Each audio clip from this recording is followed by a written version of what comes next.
ਸਤਿ ਸ਼੍ਰੀ ਅਕਾਲ ਜੀ, ਤੁਸੀਂ ਜੁੜੇ ਹੋਏ ਹੋ ਪੰਜਾਬੀ ਰੇਡੀਓ USA ਦੇ ਨਾਲ ਤੇ ਇਸ ਵੇਲੇ ਦੀ ਵੱਡੀ ਖਬਰ ਆ ਰਹੀ ਹੈ ਲਾਸ ਵੇਗਸ ਤੋਂ। ਨਸ਼ੇ ਦੀ ਖੇਪ ਦੇ ਨਾਲ ਜੁੜੀ ਹੋਈ ਹੈ। ਪੁਲਿਸ ਨੇ ਇੱਕ ਬਹੁਤ ਵੱਡੇ ਡਰੱਗ ਰੈਕਟ ਦਾ ਪਰਦਾਫਾਸ਼ ਕੀਤਾ ਹੈ। ਪੁਲਿਸ ਨੇ ਇਸ ਮਾਮਲੇ ਦੇ ਵਿੱਚ 2 ਜਣਿਆਂ ਨੂੰ ਬੁੱਕ ਕੀਤਾ। ਜਿਨ੍ਹਾਂ ਨੂੰ ਬੁੱਕ ਕੀਤਾ ਉਹਨਾਂ ਦੇ ਨਾਮ ਨੇ ਨਾਨਕ ਸਿੰਘ ਤੇ ਚੰਦਰ ਪ੍ਰਕਾਸ਼।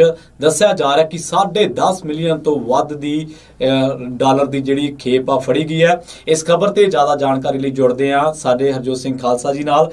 ਹਰਜੋਤ ਜੀ, ਹੋਰ ਜ਼ਿਆਦਾ ਜਾਣਕਾਰੀ ਕੀ ਹੈ ਇਸ ਖਬਰ ਦੇ ਬਾਰੇ ਤੁਹਾਡੇ ਕੋਲ? ਸੋ ਬਿਲਕੁਲ ਸਰੋਤੇ, ਜਿਸ ਤਰ੍ਹਾਂ ਤੁਸੀਂ ਪੰਜਾਬੀ ਰੇਡੀਓ USA ਤੇ ਹਮੇਸ਼ਾ ਹਰ ਮਹੀਨੇ ਕੋਈ ਨਾ ਕੋਈ ਬਹੁਤ ਮਾੜੀ ਖਬਰ ਆਉਂਦੀ ਰਹਿੰਦੀ ਆ, ਜਿਹਦੇ ਵਿੱਚ ਪੂਰੀ ਪੰਜਾਬੀਆਂ ਦਾ, ਸਿੱਖਾਂ ਦਾ ਨਾਂ ਬਦਨਾਮ ਹੁੰਦਾ ਆ। ਅੱਜ ਫਿਰ ਮਾਰਚ 25 ਨੂੰ ਸ਼ੁੱਕਰਵਾਰ ਨੂੰ ਸਵੇਰੇ 2:30 ਵਜੇ ਦੇ ਕਰੀਬ ਲਾਸ ਵੈਗਸ ਦੇ ਵਿੱਚ ਪੁਲਿਸ ਵਾਲਿਆਂ ਨੇ ਹਾਈਵੇ 15 ਤੇ ਸੇਂਟ ਰੋਜ਼ ਪਾਰਕਵੇ ਸਟਰੀਟ ਦੇ ਉੱਤੇ ਇੱਕ ਟਰੱਕ ਵਾਲੇ ਨੂੰ ਖੜਾ ਕੀਤਾ, ਜਿਹੜਾ ਕਿ ਟਮਾਟਰਾਂ ਦਾ ਟਰੱਕ ਸੀ, ਟਮਾਟਰ ਲੱਦੇ ਹੋਏ ਸੀ ਉਹਦੇ ਵਿੱਚ।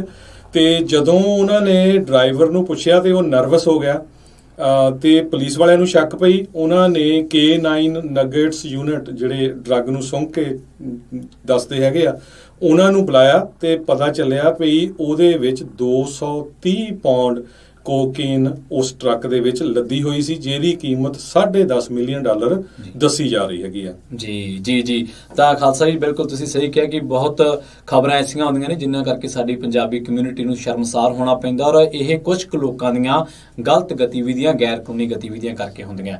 ਪੰਜਾਬੀ ਰੇਡੀਓ USA ਦੇ ਨਾਲ ਤੁਸੀਂ ਇਸੇ ਤਰ੍ਹਾਂ ਜੁੜੇ ਰਹੋ। ਅਸੀਂ ਸਮੇਂ ਦਰ ਸਮੇਂ ਤੁਹਾਡੇ ਨਾਲ ਅਹਿਮ ਜਾਣਕਾਰੀਆਂ ਸਾਂਝੀਆਂ ਕਰਦੇ ਰਹਾਂਗੇ। ਤੁਹਾਡਾ ਸਾਰਿਆਂ ਦਾ ਬਹੁਤ ਬਹੁਤ ਧੰਨਵਾਦ। ਸਤਿ ਸ਼੍ਰੀ ਅਕਾਲ।